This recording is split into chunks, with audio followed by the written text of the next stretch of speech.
heard it time and time again. Disturbing statistics about high school literacy rates. Teenage students coming to class unable to read or write. How pressing is this issue for students in urban and high-need schools? I think the biggest misconception about secondary English is something that I used to hear a lot of when I was an English teacher. And that is, these kids can't read, or these kids can't write. And that's really one of the great myths of literacy, because of course by secondary school, all of our students are reading and writing. While total illiteracy in secondary schools is largely a myth, students reading and writing at grade level is a serious issue. Paula Carbone explains why.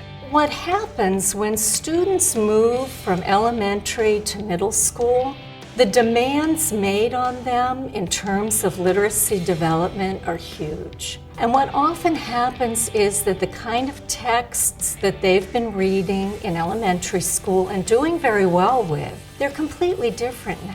When they leave middle school, the kind of text that they're encountering in their English language arts class changes. They have a lot more informational material, and the literature, of course, is more complex that they're reading. And so often, teachers don't take the time to delve into the textual features that students have to be able to decode before they can comprehend, analyze, and move up to critical thinking.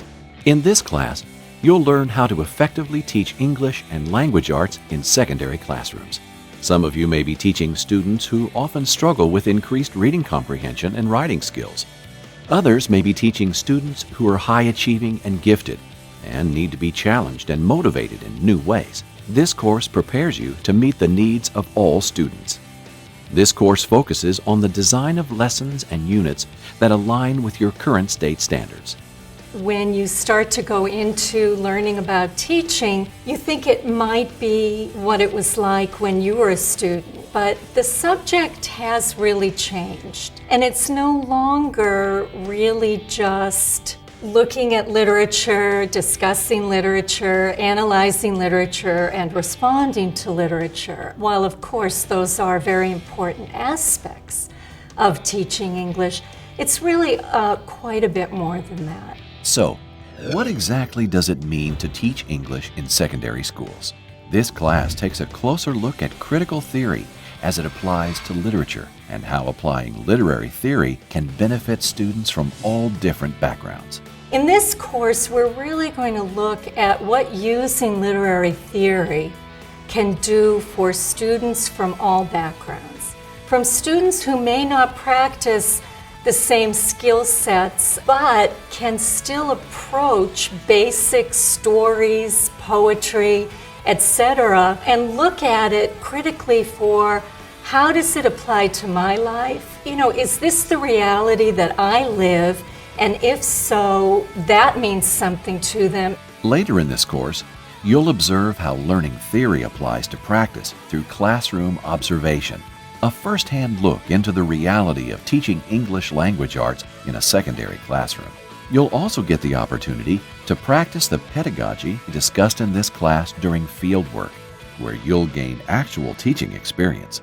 In this course, we've embedded a fieldwork experience that allows you to take what we're talking about weekly, what we're reading about, discussing in class, what you're posting on the forum, and to go into a classroom and observe and try and apply some of the principles that you've been reading about and so on to what's happening in a classroom. So it gives you a chance to be in front of a classroom if you haven't been yet, and to practice a strategy that we've talked about, to practice a concept, whatever you want in relationship with where your fieldwork teacher is in her or his curriculum, and you'll have that opportunity to kind of go through that hurdle before you actually get into your guided practice experience.